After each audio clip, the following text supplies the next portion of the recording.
Bom dia.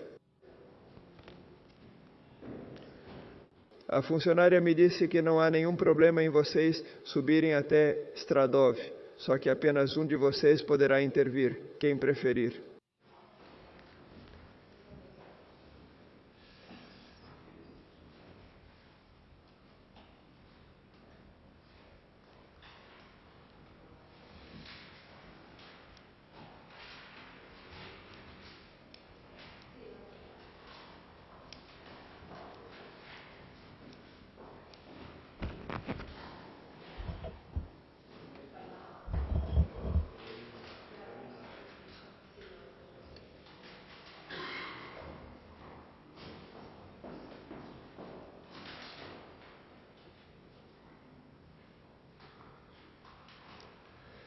Obrigado.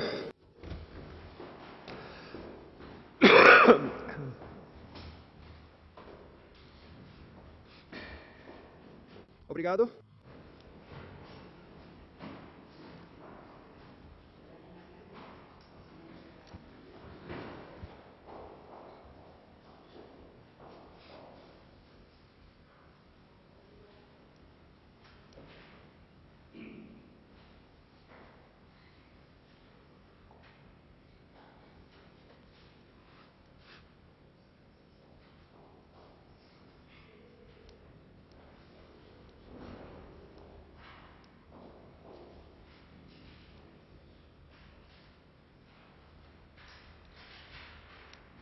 Bom dia.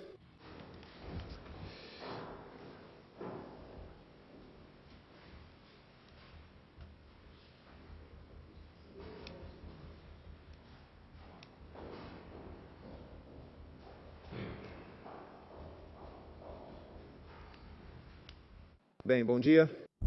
Vamos começar. A audiência prevista para o dia de hoje, que, como todos sabemos, é a prevista no artigo 505 da Lei de Enjuiciamento Criminal, e tem como objetivo determinar a manutenção ou modificação das medidas cautelares acordadas no processo especial 20.775/2020 em relação ao já acusado, Sr. José Luiz Ábalos. Para isso, tem a palavra o Ministério Público.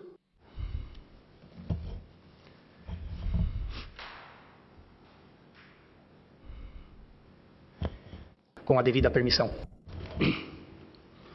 Excelentíssimo Senhor, para solicitar a prisão preventiva comunicada e sem fiança para Sr. José Luiz Ábalos. O artigo 503 da Lei de Enjuiciamento Criminal, como sabemos, estabelece os requisitos para decretar a prisão preventiva. A existência ou a concorrência de um delito punido ou sancionado com uma pena cujo cumprimento seja igual ou superior a 2 anos.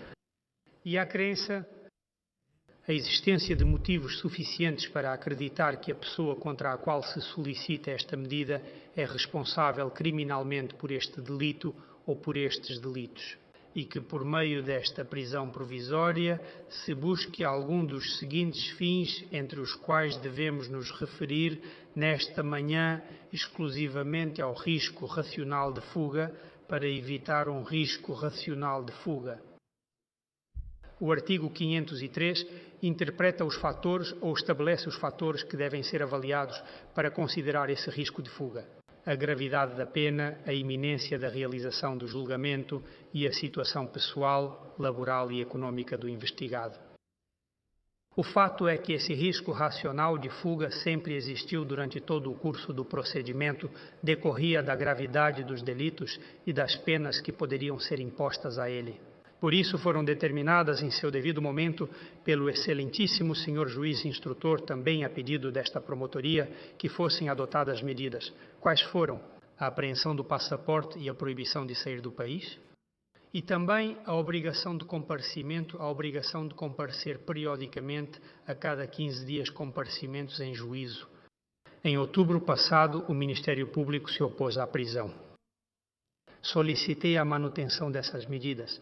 Entendendo naquele momento que eram suficientes para afastar esse risco, prevaleceu então a consideração da excepcionalidade da medida de prisão preventiva diante dos novos indícios, ao reforço dos indícios que derivavam da apresentação de um relatório patrimonial pela UCO, que aumentava, reforçava e incrementava os indícios de criminalidade contra José Luís Ábalos.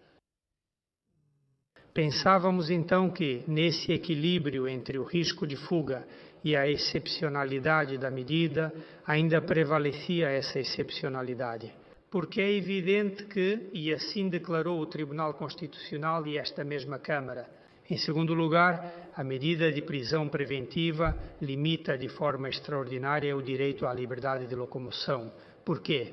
Por meio do internamento do investigado em um centro penitenciário antes da imposição de uma pena decorrente de uma sentença em que tenha sido declarada a sua culpa.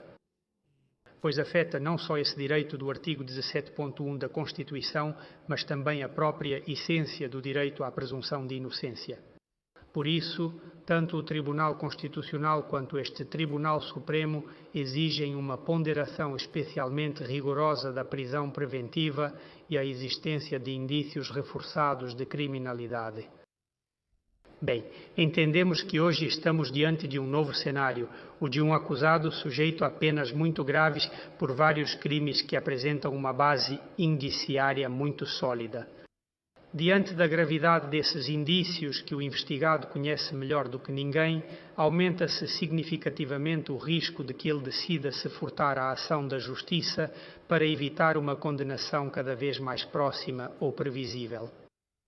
Em segundo lugar, a realização do julgamento oral aparece como muito próxima, elemento ao qual também se refere o artigo 503. Com isso, essa condenação, além de previsível à luz dos indícios existentes, também se apresenta como mais próxima. Quanto aos indícios, a situação, como eu disse, mudou, não só pela proximidade da realização do julgamento, mas também porque nesse chamado por alguns processualistas, processo penal escalonado, no qual o material probatório vai sendo filtrado ao longo de sucessivas fases processuais, nas quais as exigências indiciárias vão se tornando cada vez mais rigorosas. Chegamos ao estágio último ou penúltimo, que é o da formulação da peça de acusação. Temos uma decisão de instauração de procedimento abreviado, no qual são detalhadas com precisão uma série de condutas delitivas e cada uma delas é fundamentada sobre um verdadeiro fluxo de indícios contra José Luís Ábalos. E também nos deparamos com a existência de duas peças de acusação. Eu tenho que me referir, logicamente, ao do Ministério Público, no qual ele é acusado de crimes graves, de organização criminosa, corrupção, peculato, 2 crimes de tráfico de influência e um crime de revelação de informação privilegiada. São solicitadas penas elevadas, penas de 24 anos, e nos deparamos com Logicamente, ele é acusado de organização criminosa com a pena mínima, a mínima que o Código Penal permite, e não parece. Peculato, diante da reiteração e da gravidade dessas condutas, as penas mínimas de tráfico, crime de revelação e com a existência de documentos escritos. Logicamente, esses escritos permitem fazer um juízo positivo de viabilidade dessa acusação, o que pode resultar finalmente em uma condenação grave de suborno, desvio de verbas, crimes de tráfico de influência e um crime de hechos, um relato próprio. E ele é acusado de crimes de organização criminosa, suborno. Vemos, além disso, que sobre José Luís Ábalos também pesa uma investigação aberta, um procedimento separado. Número 2 deste processo, em que se investiga a adjudicação ilícita de obras públicas em troca de dinheiro, na qual, como eu disse, José Luís Ábalos também teria adquirido ou teria tido um papel importante. Sim, quero ressaltar e quero esclarecer que, quando falo de indícios, estou falando de indícios sólidos de criminalidade. Com a existência de 2 denúncias formais, Víctor de Aldama, logicamente o da promotoria, no qual ele é acusado de crimes de organização criminosa, suborno, desvio de verbas e crimes de tráfico. De pena que se dirige contra um e outro acusado. Em relação ao primeiro elemento, quanto à existência de 2 denúncias formais, é preciso se referir, logicamente, à da promotoria. Ela o acusa de crimes suborno, desvio de verbas inicialmente apontados por Víctor de Aldama, mas a acusação contra José Luís Ábalos não depende em absoluto ou exclusivamente, claro, do testemunho de Víctor de Aldama ou de sua credibilidade. Com os documentos, logicamente, um dos crimes dos quais José Luís Ábalos é acusado é reforçado por outros elementos indiciários ainda mais fortes do que a simples declaração de um coacusado. Isso é descrito com precisão no despacho de abertura de PA do último dia 3 de novembro e também é dedicado um item, o item 9, em nossa peça de acusação. Quanto à distinção entre as de é evidente a existência de acusação. O acusa de crimes de organização, suborno, com os crimes de tráfico de influência, com a malversação ou com a divulgação de informação privilegiada. E em coerência com isso, logicamente, seu limite penal é inferior, como também parece evidente. E a existência, ao menos, de uma atenuante em função da confissão realizada, não só incriminatória para José Luís Ábalos e Córdoba Garcia, mas também autoincriminatória de suas próprias condutas delitivas, concretamente do crime de suborno e do de organização criminosa.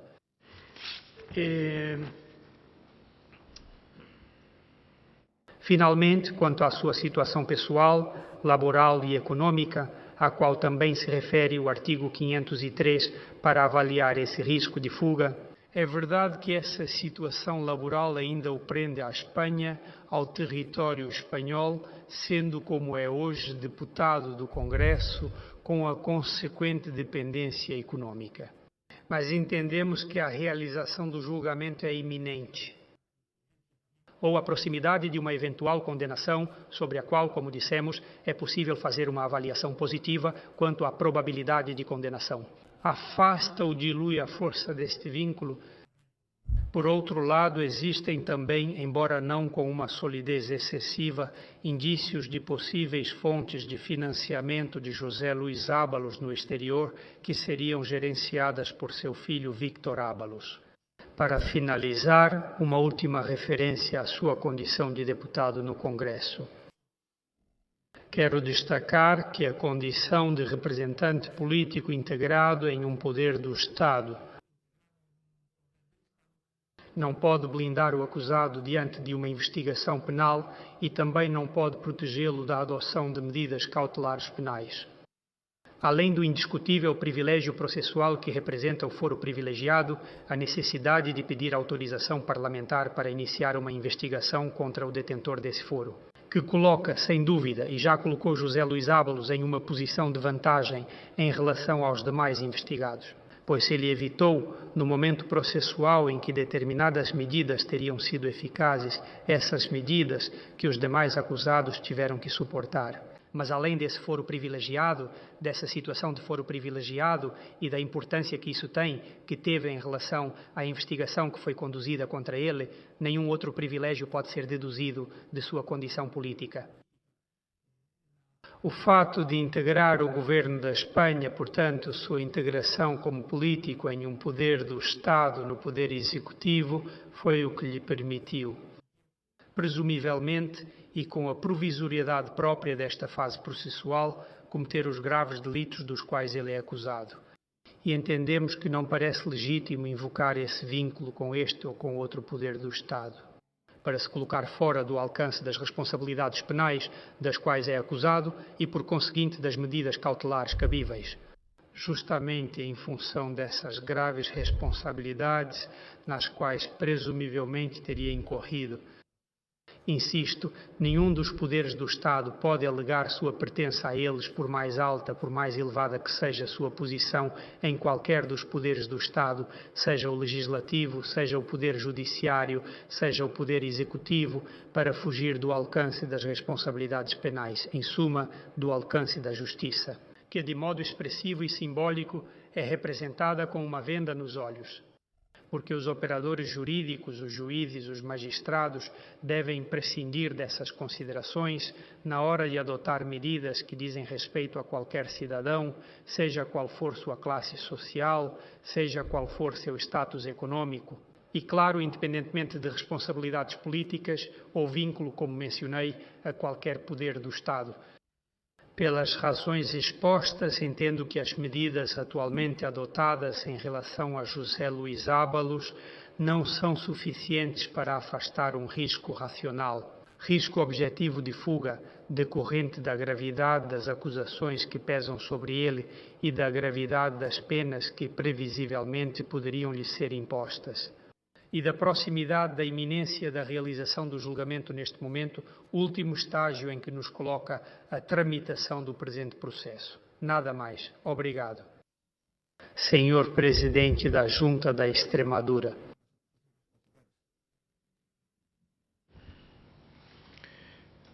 Com a devida vénia, excelentíssimo senhor magistrado, em nome das acusações populares, de acordo com os artigos 505 e 503 da Lei de Enjuiciamento Criminal, solicitamos igualmente a prisão preventiva, comunicada e sem fiança, para o já acusado José Luís Ábalos. Esta parte já solicitou isso em outras ocasiões por decisão da Sala. Entendeu-se na época que existia um risco real e crescente, à luz e diante dos fortes indícios de criminalidade que existiam contra o Sr. Ábalos. E nos autos anteriores entendia-se que ainda não era o momento de adotar as medidas que esta parte solicitou sem prejuízo. Anunciava-se a possível existência de um momento futuro no qual seriam acordadas medidas cautelares mais gravosas. Bem, entendemos que esse momento futuro já chegou. A situação processual atual da peça consolida e agrava o risco de fuga e impõe a adoção, a nosso ver. Assim, solicitamos respeitosamente ao Sr. Magistrado que não há atualmente uma medida menos gravosa que permita evitar esse risco. De fato, após a emissão do auto de transformação, auto de 3 de novembro e a formulação das peças de acusação, potenciais delitos que podem ser atribuídos ao Sr. Ábalos ou de potenciais penas que poderiam ser solicitadas, a ameaça penal que paira sobre o acusado já é muito real. Portanto, vamos nos remeter às peças de acusação e, claro, à decisão de transformação. Decisão de procedimento abreviado, para evitar nos estendermos sobre o preenchimento dos dois primeiros requisitos do artigo 503. Evidentemente, são fatos que apresentam características de crime e existem motivos suficientes para acreditar que o acusado é criminalmente responsável pelos crimes de organização criminosa, suborno, tráfico de influência, falsificação de documento oficial, desvio de verbas públicas, prevaricação administrativa e uso de informação privilegiada, tendo esta parte solicitado penas de até 30 anos. Os indícios apresentados dão boa mostra do papel preeminente, protagonista e central desempenhado pelo Sr. Ábalos na organização criminosa. Sem a presença dele liderando a organização criminosa a partir do Ministério, não teria sido possível, sem nenhuma dúvida, cometer esses graves delitos. Entendemos que também está presente o terceiro requisito. Se existe risco de fuga, trata-se de garantir a presença, o acusado no processo, no entendimento respeitoso desta parte. Se estão presentes os indicadores estabelecidos pelo legislador para avaliar o risco de evasão da justiça, apontamos na audiência realizada em 15 de outubro do ano passado os vínculos do acusado. Cenários indicam o encerramento do eleitorado. Assim está registrado no relatório da UCO, datado de 17 de março de 2025, acontecimentos que se 1153 nos quais são relacionados 2 imóveis vinculados ao Sr. Ábalos no Peru e na Colômbia, aos quais se soma sua histórica ligação, tanto pessoal quanto familiar, com a Fundação Fiadelso, que, conforme consta nos autos, teria tido delegações em Honduras, Nicarágua, Colômbia, Peru, Bolívia, Chile e Uruguai. Da mesma forma, tanto no relatório da UCO 962025, quanto no mais recente 1.572.025, de 3 de outubro, consta que o Sr. Ábalos teria recebido recebimentos recorrentes em dinheiro em espécie por meio de seu filho, Sr. Vítor Ábalos, provenientes de uma empresa na Colômbia. Pediu favor ao filho dele e, por meio de uma empresa da Colômbia, estão dando 1.000 paus por mês para ele. Estão entregando em mãos confessou o Sr. Coldo Garcia Izaguirre ao Sr. Santos Terdán em 2 de outubro de 2022. Tudo isso é reforçado pelas constantes viagens do Sr. Víctor Ábalos à Colômbia, em várias ocasiões acompanhado por seu pai, incluindo as viagens recentes de dezembro de 2022 e abril de 2023, quando sua função como ministro já havia terminado. As páginas 121 e 122 do relatório da UCO 1572025 registram até 13 viagens à Colômbia. Bem, o já mencionado relatório da UCO 1572025 também mostra claramente a dimensão econômico-patrimonial das múltiplas formas de corrupção praticadas pelo Sr. Ábalos, em que até o momento tenha sido encontrado o paradeiro do suculento butim. O Sr. Ábalos se beneficiou por meio dos diferentes crimes que supostamente lhe são atribuídos, tendo ficado comprovado que ele dispunha de grandes quantidades de dinheiro, cujo paradeiro na Espanha ou no exterior ainda está pendente de ser determinado. Todos esses fatores, que por si só já motivavam um risco real de fuga, agora são complementados pela proximidade do julgamento, que já é iminente, de acordo com a circunstância expressamente prevista pelo artigo 503.1 da Lei de Enjuiciamento Criminal, para fins de avaliação da existência desse risco mencionado de evasão da ação da Justiça. A instrução deste bloco da causa especial está esgotada, as peças de acusação foram apresentadas e a realização do julgamento se aproxima. E com isso aumenta-se de forma suficiente e significativa o risco de que se o Sr. Ábalos, com penas de até 30 anos solicitadas por esta parte, fuja agora da ação da Justiça.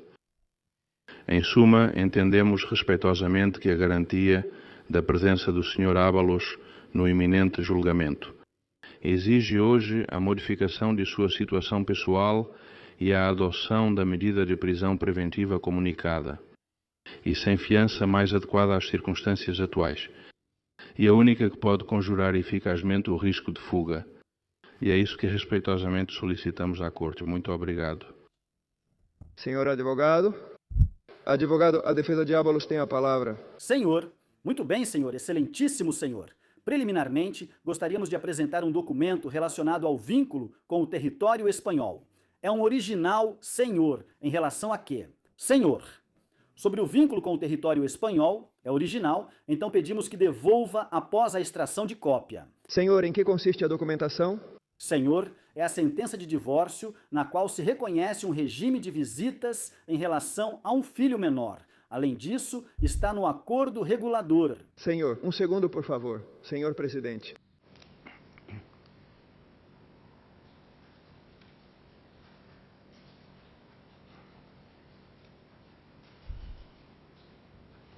Senhor, algum outro documento? Senhor, não. Senhor presidente, excelentíssimo senhor. O senhor quer que faça uma fotocópia para preservar o original? Senhor, o original. A única coisa aqui... Senhor, procedemos dessa forma? Senhor, sim. Com sua permissão, excelentíssimo senhor.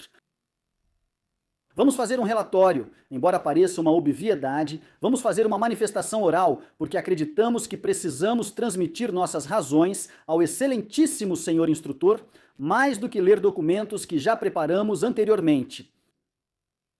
E claro, aqui nos deparamos com algo que, para mim, é processualmente chocante. Estamos diante de uma profecia autorrealizável. Ou seja, quando alguém aponta sua peça de acusação ou a levanta furiosamente dizendo pedimos 30 anos ou pedimos 24 anos, marossou bonbosl. E, veja, acredite em mim, porque veja a grande quantidade de penas que estamos pedindo. O que faz com que, graças a nós, haja um risco de fuga é que se está provocando essa incerteza, dizendo que há risco de fuga, porque eu pedi 30 anos de prisão. E, vejam, todos nós conhecemos a doutrina constitucional, ou seja, nem é necessário repetir aqui as sentenças. E é verdade que, justamente, há uma sentença do Tribunal Constitucional que faz referência específica à passagem do tempo. A passagem do tempo, além disso, é mencionada em um sentido ambivalente. Por um lado, pode consolidar os indícios, por outro lado, eles podem se dissipar. Nós a conhecemos, todo mundo a conhece. Mas, por outro lado, tanto nesta quanto naquela outra, que faz referência ao início da instrução, reparem, diz que o início da instrução é o 128/95. É o único momento em que se pode desconhecer as circunstâncias pessoais. Mas, em todo o restante, é preciso considerar as circunstâncias pessoais. E correndo o risco de ser assistemático, precisamos fazer uma observação em relação ao que ouvimos aqui esta manhã. Não apresentaram versão alternativa. Erro. Isso está no nosso recurso contra a decisão do procedimento abreviado, onde tivemos muito cuidado no ponto 10º de apresentar uma versão alternativa. E essa versão alternativa nem é nossa, mas quisemos adotá-la porque revela muito bem qual era o critério desta excelentíssima Câmara até bem pouco tempo atrás. Era um relato dos fatos de uma decisão de inadmissão de queixa do excelentíssimo senhor magistrado Saavedra. E aí está o relato alternativo. E, quanto ao fumus boni juris, independentemente do que acabamos de dizer sobre a profecia autorrealizável, temos que dizer que aqui, fundamentalmente, o que há são duas coisas. Primeiro, o relatório policial que faz referência à situação patrimonial. Excelentíssimo senhor, o problema é que esse relatório policial parece feito em partes diferentes, porque, por um lado, disse que não há nada de relevante na situação patrimonial, porque praticamente receitas e despesas estão equilibradas. E, por outro lado, na segunda parte do relatório é quando se diz que pode haver fontes de financiamento, não encontramos o dinheiro. E, além disso, também não pôde levar em consideração o que foi apresentado nesta sala. O Partido Socialista Operário Espanhol, em um documento que precedeu ou foi praticamente simultâneo às declarações de duas pessoas vinculadas laboralmente ao Partido Socialista Operário Espanhol, que era o anexo 1, onde, em uma planilha Excel, fazia-se referência a todos os pagamentos que poderiam ter sido feitos desde o ano de 2017 até 2024. E aí, por exemplo, o que o relatório da Guarda Civil não pôde contemplar são os 127 mil euros que, em despesas, secretário de organização, que, segundo foi dito, o senhor Codo recebia pessoalmente o outro coacusado, e que isso desajustava totalmente as conclusões que o relatório da UO poderia ter alcançado. E depois, em segundo lugar, e fundamentalmente, as declarações do colaborador, do coacusado, senhor Aldama, do acusado, senhor Aldama. Veja bem, excelentíssimo senhor, é a doutrina tradicional deste tribunal que sustenta que é uma prova essencialmente suspeita. Mas é que, além disso, não só pelo desejo de obter um benefício em relação a um acordo cujos termos não conhecemos, mas, além disso, esse desejo de, digamos, colaborar de forma exagerada e sem que ninguém peça, incorre em mentiras substanciais. Por exemplo, a referente à compra de um imóvel em Valência, em que se apresenta a esta excelentíssima corte, que até percebeu e disse: não, temos como anexo e pronto. E era um e-mail datado de 3 de abril, dizendo que o senhor Aldama havia participado de um contrato cujas arras haviam sido assinadas em março, no dia 20 de março, e no qual ele não teve participação efetiva. Esse é o nível do coimputado, esse é o nível da prova. Faz-se referência a pagamentos. Olhem, excelentíssimo senhor, mas onde estão os pagamentos? A acusação popular trouxe aqui uma série de questões que, por outro lado, como foram oportunamente vazadas em um meio comunista, a comunicação, nós já as tínhamos preparadas. Acho que não deveria haver vazamentos na próxima vez. Veja, excelentíssimo senhor, a questão do filho é que Iauco tem isso porque estava na residência do nosso defendido. Tem o contrato de empréstimo firmado entre o pai e o filho e registrado em cartório, que é a origem de todas as transferências que existem do filho para o pai. Mas é que, além disso, há muitos anos que o nosso representado não faz parte da famosa fundação. E depois, as viagens. É que aqui basicamente se copia e se lê de maneira acrítica. É o pior a se fazer numa sala de audiências, ainda mais no Tribunal Supremo. que essas são as viagens que o filho fazia para trazer dinheiro. Pois se isso fosse assim, sim, excelentíssimo senhor, teria que ter acusado o filho. E com bom senso, excelentíssimo senhor não o fez. Com isso, tudo desmorona pela base, a menos que queiramos que a investigação, a prova e a condenação dependam de uma unidade policial. E todos nós nos limitamos a copiar o que dizem, colar e transferir para uma peça de acusação. É o que parece. Mas além disso, junto com a gravidade dos delitos, as penas. Veja só, a tal ponto não é coerente, excelentíssimo senhor, essa argumentação. E eu já sei perfeitamente, porque já estamos nisso há bastante tempo, que não posso dizer é que em outro processo aconteceu outra coisa. Mas é que em outro processo, desta mesma promotoria, responsável pelo caso, com penas infinitamente mais graves, e que está acontecendo agora mesmo na audiência nacional, com penas infinitamente mais graves, estão todos em liberdade.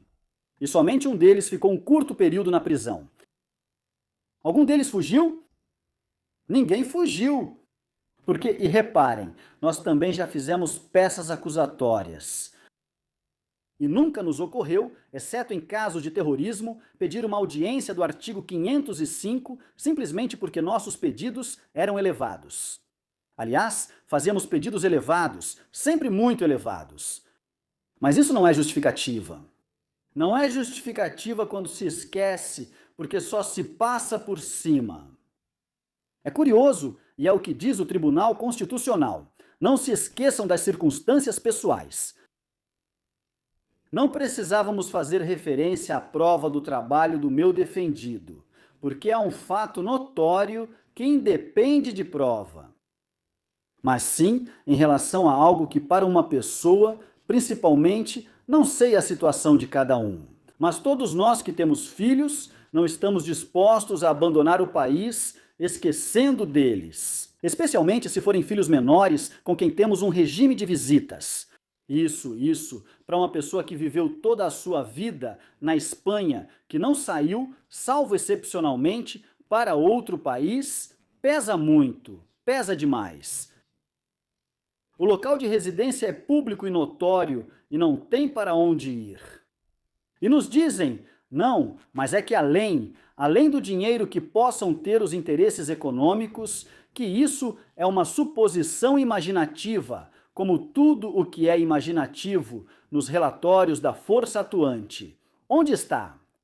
E se a gente usar um pouco de imaginação temperado com um discurso brilhante, então vamos dizer, todo mundo vai para a prisão, mas precisamos ter um mínimo indício do que se afirma. E desse dinheiro não existe nenhum dado. E diz, é que ele tem uma casa.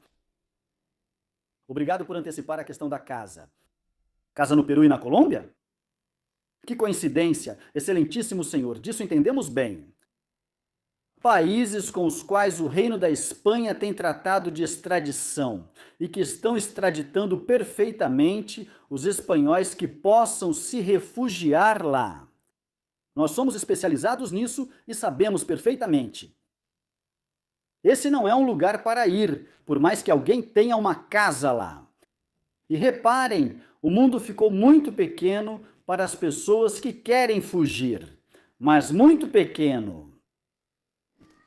Vou dar um exemplo que pode parecer anedótico, mas não é. Vocês se lembram? Recorda-se, excelentíssimo senhor de Dom Luiz Roldan, que descansa em paz? Ele foi para o Laos, um país que nem sequer tem tratado de extradição com o Reino da Espanha. Pois, com base no princípio de reciprocidade previsto no artigo 13 da Constituição, ele foi extraditado para o Reino da Espanha. Para onde esse senhor vai? Para qual país?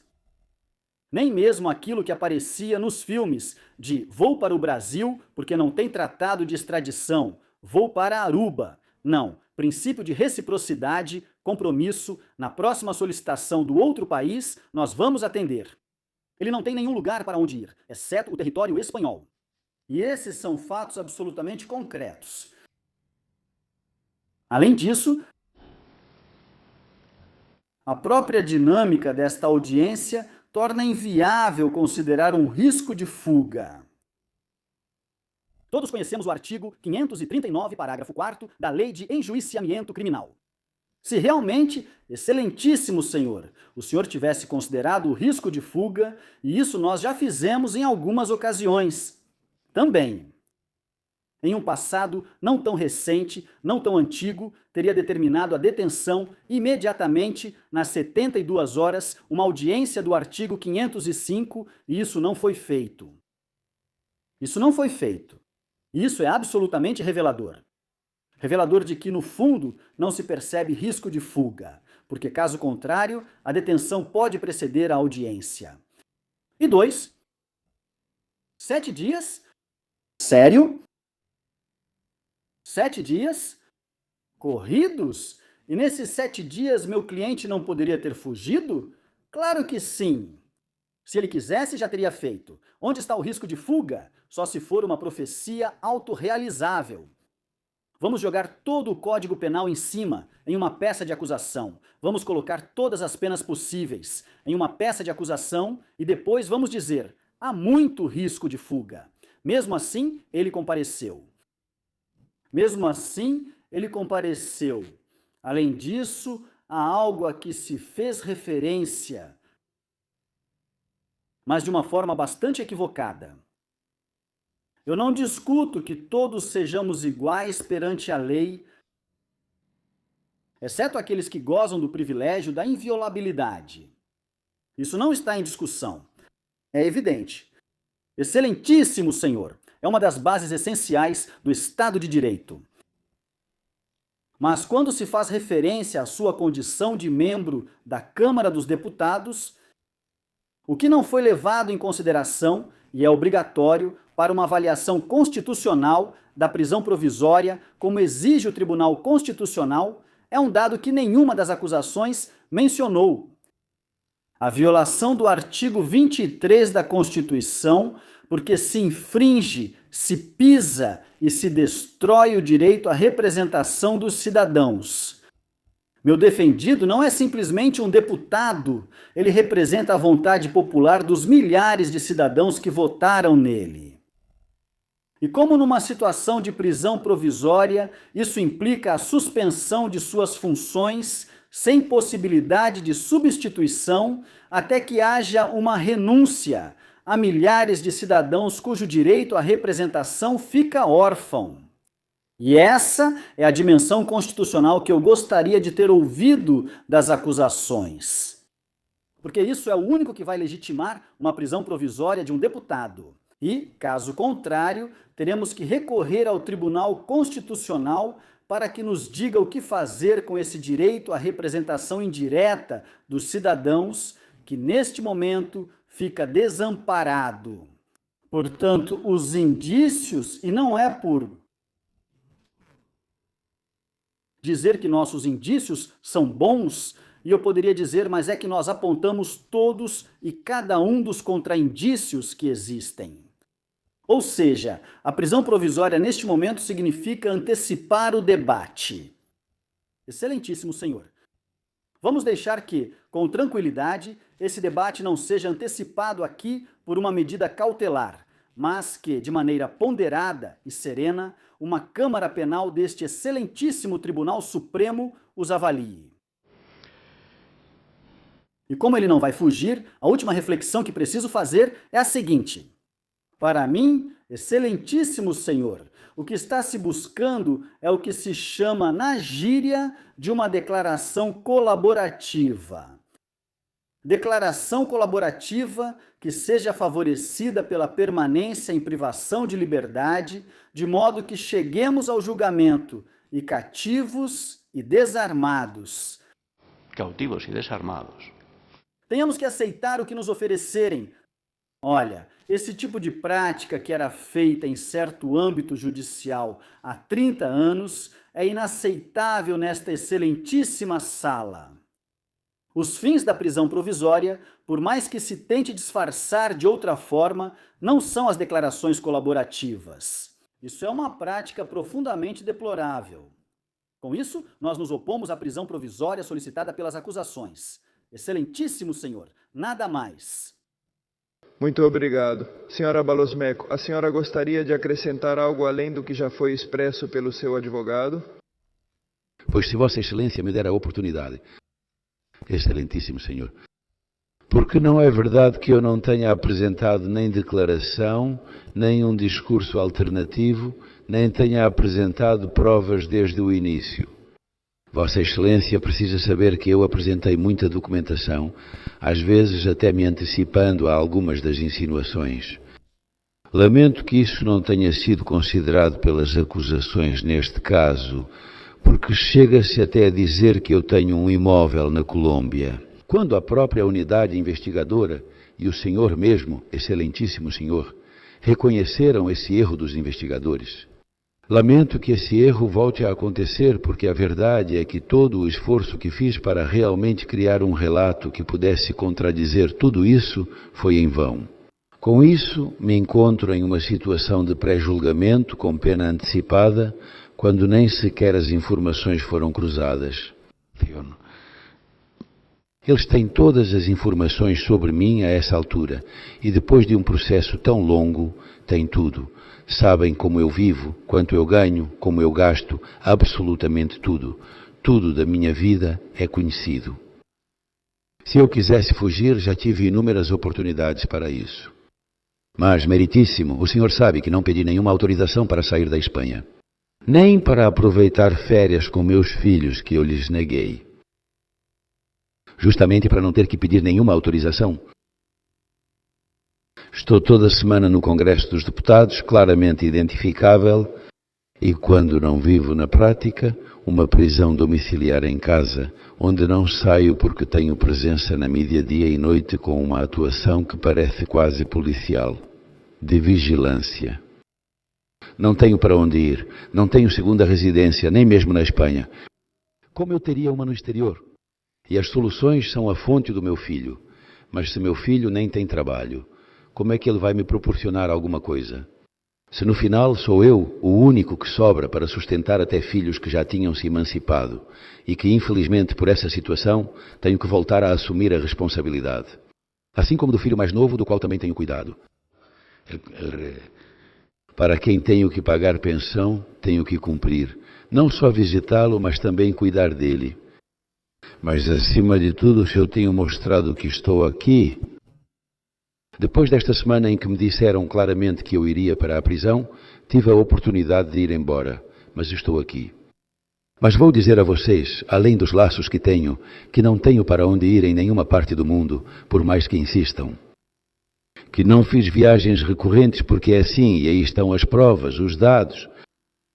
Mas continuo mantendo minha inocência. Já sei que não é algo crível. Mas esse esforço para demonstrá-la faz justamente com que eu permaneça no meu país, do qual eu nunca saí, a não ser eventualmente para trabalhar. E sempre voltei. E esse desejo é o que me faz estar aqui me defendendo. Não posso me defender lá fora. Esse sempre foi meu propósito. Então, se querem me impor algum castigo, alguma pena antecipada, antes que todos esses indícios sejam realmente avaliados, se tornem provas e eu tenha uma sentença justa, se esse for o propósito, eu posso entender. Mas humanamente eu não entendo. Eu tive muito tempo para isso. E, como eu disse, não fiz nenhum esforço nem tentei, e não tenho para onde ir. Além disso, eles sabem perfeitamente quais são meus objetivos de vida. E o que implicaria a privação de liberdade. Não só a privação de liberdade, mas também a privação de renda e, portanto, não poder sustentar minha família. Isso de forma preventiva. Insisto, porque se realmente houver uma sentença e uma sanção justa e de acordo com a lei, então a gente tem que aceitar. Mas de forma preventiva e nessas datas, sinceramente, é difícil de entender, não só do ponto de vista jurídico, que disso já cuida a minha defesa, mas também do ponto de vista pessoal. Agradeço que nem sequer tenha limitado o meu tempo. Excelência. Muito bem. Então o ato está encerrado. O senhor pode sair, mas deve permanecer no prédio, como já sabe, até que seja notificado da decisão que for tomada a respeito. Às 12h30, provavelmente, retomaremos a audiência com o acusado Sr. Coldo Garcia Izaguirre.